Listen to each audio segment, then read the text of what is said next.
ఈరోజు నా 2 చేతులు జోడించి మీకు ఒక మాట చెప్తాను. మనుషుల మీద ఎప్పుడు ఆధారపడద్దు. ఎందుకంటే వారు ఏ సమయాన్ని మారిపోతారో మనకు తెలియదు. చాలామంది మనకు ప్రమాణం చేశారు జీవితాంతం ఉంటానని, కానీ మధ్యలోనే విడిచిపెట్టి వెళ్ళిపోయారు.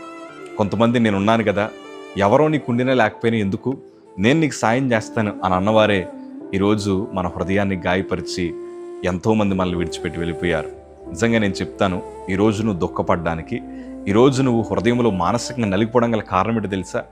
ఎవరినైతే నువ్వు ఎక్కువ ప్రేమించావో, ఎవరి మీద అయితే నువ్వు ఎక్కువ ఆధారపడ్డావో వారే నీ గుండెల మీద తన్నెళ్ళిపోయారు.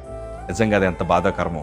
అందుకే భక్తులు అనుభవంతో రాస్తున్నారు, మనుషులను నమ్ముకున్నట్టు కంటే, అధికారులను ఆశ్రయించట కంటే యెహోవాను ఆశ్రయించటం మేలని అన్నారు. ఎందుకంటే మనుషులు మారిపోయినా, అధికారులు మారిపోయినా మన ప్రభు ఎన్నటికీ మారని దేవుడు. ఆయన మనకి సహాయము చేసే దేవుడు.